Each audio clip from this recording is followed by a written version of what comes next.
Kerajaan awal di Asia Tenggara.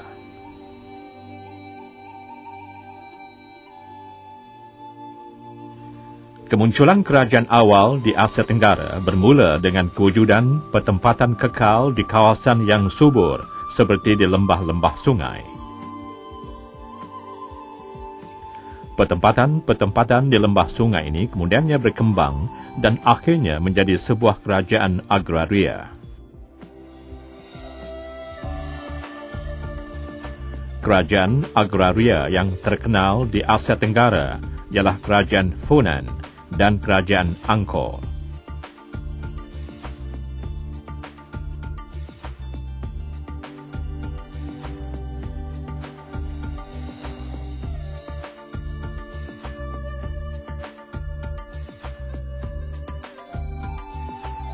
Kerajaan Funan merupakan kerajaan terawal di Asia Tenggara. Diasaskan pada abad pertama Masihi dan terletak di muara Sungai Mekong.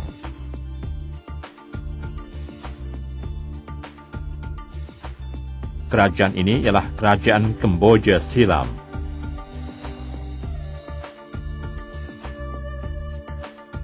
Pusat pemerintahannya terletak di Vyadapura, iaitu berhampiran bandar Phnom Penh moden.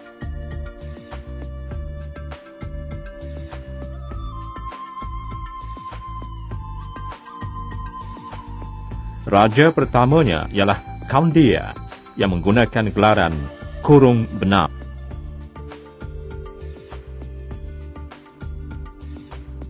Kerajaan Funan mencapai zaman kegemilangan di bawah pemerintahan Fan Shih-man pada awal abad ketiga. Fan Shih-man juga merupakan seorang jeneral yang agung.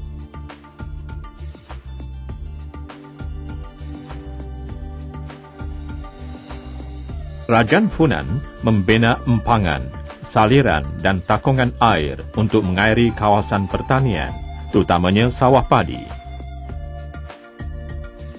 Bekalan air diperolehi dari Sungai Mekong dan kawasan pesisiran pantai.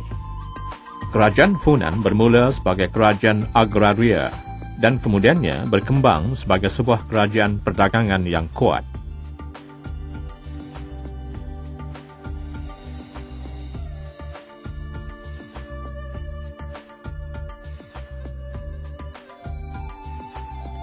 Pelabuhan utamanya ialah Ok Yo dan Sungai Mekong merupakan jalan perhubungan perdagangan utama.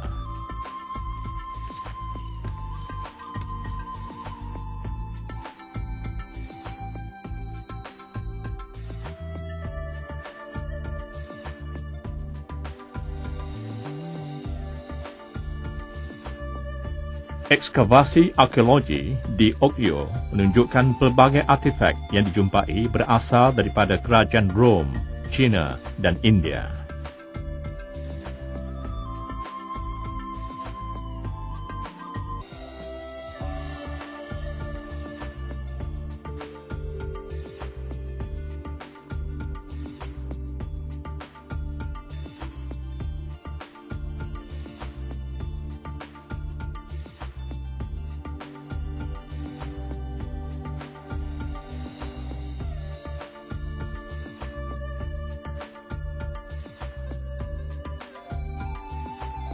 Sebuah lagi kerajaan agraria di Asia Tenggara ialah Kerajaan Angkor. Diasaskan pada abad ke-7 Masihi dan merupakan sebuah kerajaan agraria yang kuat dan agung di lembah Sungai Mekong. Pusat pemerintahannya terletak di kawasan hilir Sungai Mekong.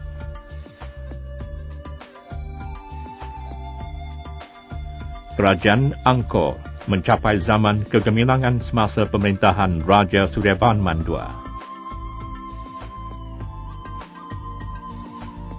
Kerajaan Angkor berkembang seiring dengan aktiviti pertanian. Sistem pengairan yang bersumber dari Sungai Mekong dan Tasik Tonle Sap menjadi faktor terpenting perkembangan kegiatan ini. Tasik Tonle Sap yang mendapat bekalan air dari Sungai Mekong dibina pada abad ke-10 Masihi.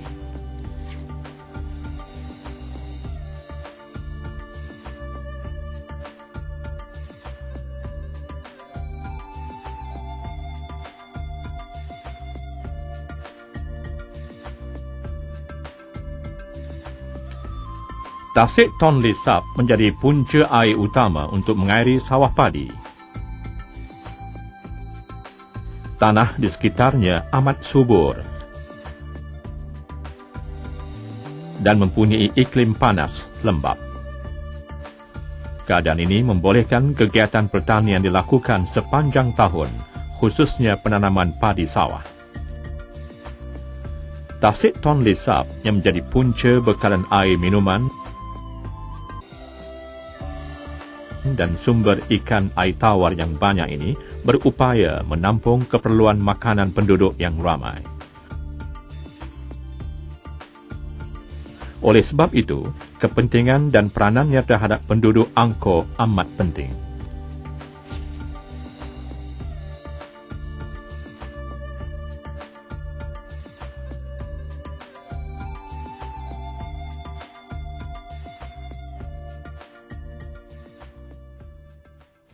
Tasik Tonle Sap ialah satu tasik buatan manusia yang memang sengaja dibuat oleh kerajaan Angkor untuk membantu memperkembangkan kegiatan ekonomi pertanian dalam kerajaan pada zamannya. Tasik Tonle Sap ini juga memberikan kepentingan yang banyak kepada masyarakat Angkor umumnya. Yang pertama, Tasik Tonle Sap ini satunya ialah menjadi nadi kepada kegiatan ekonomi. Sebabnya ialah Tasik Tonle Sap menjadi sumber kepada aktiviti pertanian, dan Tasik Tonle Sap ini merupakan sumber protein sebab Tasik Tonle Sap ini mempunyai hidupan aqua yang banyak seperti ikan, dan ikan-ikan ini menjadi sumber protein kepada masyarakat di sekitarnya. Ya, selain daripada itu, Tasik Tonle Sap ini juga sebagai satu sistem untuk mengawal banjir, merujuk kepada fenomena banjir yang berlaku di Sungai Mekong. Jadi Tasik Tonle Sap ini dibuat bukan berhampiran dengan Sungai Mekong, tetapi telah dibuatkan satu saliran daripada Sungai Mekong menghala ke Tasik Tonle Sap. Dan Tasik Tonle Sap ini merupakan satu kolam besar, dan apabila banjir berlaku, air limpahan banjir itu akan masuk ke dalam Tasik Tonle Sap, dan dengan itu tidak akan berlaku fenomena kebanjiran ataupun limpahan air tidak akan berlaku di kawasan pertanian. Baray yang merupakan kolam air besar yang menyerupai tasik yang luas dibina untuk kemudahan sistem pertanian. Pada musim hujan, air ditakungkan untuk kegunaan semasa musim kemarau. Air dari Baray digunakan untuk mengairi sawah padi, selain dijadikan air minuman.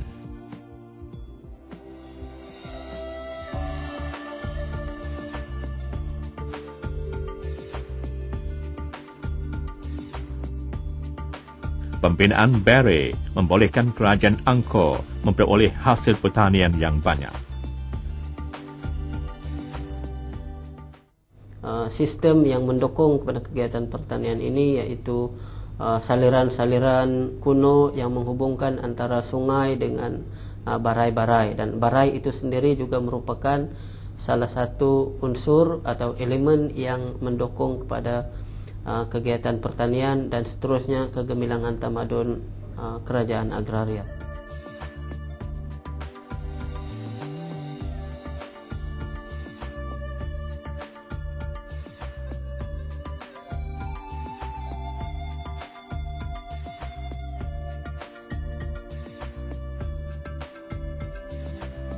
Sistem pemerintahan kerajaan Angkor tertumpu kepada raja yang berkuasa mutlak dan dianggap sebagai Dewa Raja. Raja dibantu oleh kerabatnya untuk menjalankan tugas pentadbiran.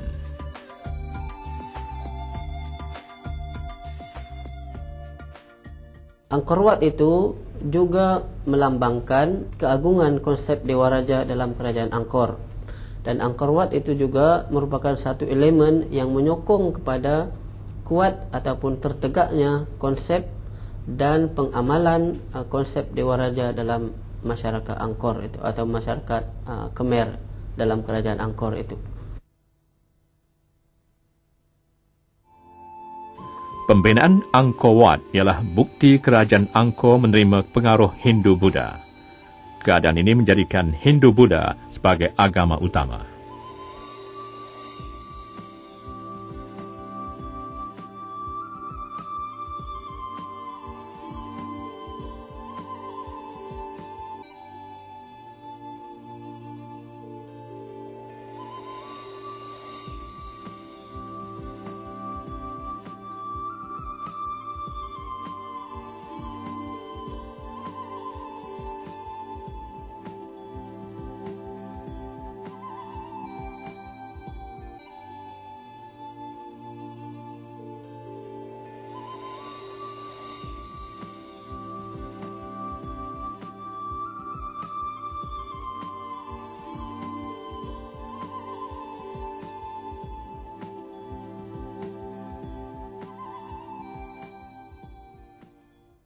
Angkor Wat ialah satu bangunan yang berfungsi sebagai ataupun satu monumen yang berfungsi sebagai pusat ibadat, tetapi setengah sejarawan ataupun ahli-ahli sejarah berpendapat bahawa Angkor Wat itu juga merupakan satu tempat persemadian kepada Dewa Raja.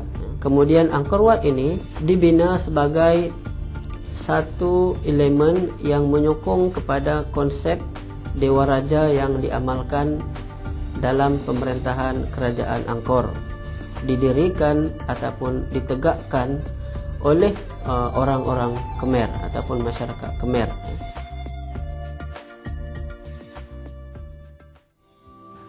Angkor Wat yang menjadi rumah ibadat dibina oleh Raja Suryavarman II pada pertengahan abad ke-12. Rumah ibadat ini memakan masa selama 30 tahun untuk disiapkan.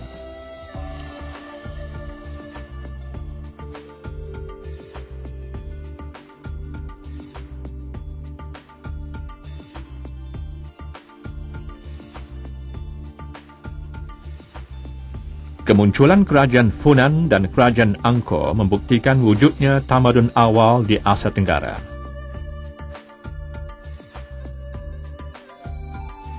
Pada awalnya, kerajaan ini bergantung kepada sumber alam untuk meneruskan kehidupan.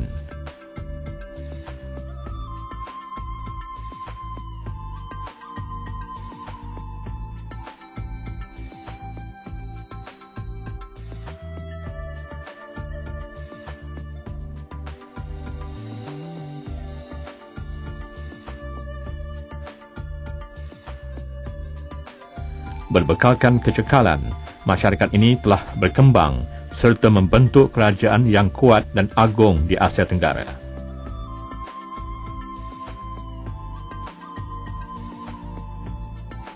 Kegigihan usaha untuk menguasai alam sekitar seperti membina pengairan untuk meningkatkan taraf hidup boleh menjadi iktibar kepada kita bahawa kita boleh mencapai kemajuan sekiranya kita memanfaatkan setiap kurniaan Tuhan dengan sebaik mungkin.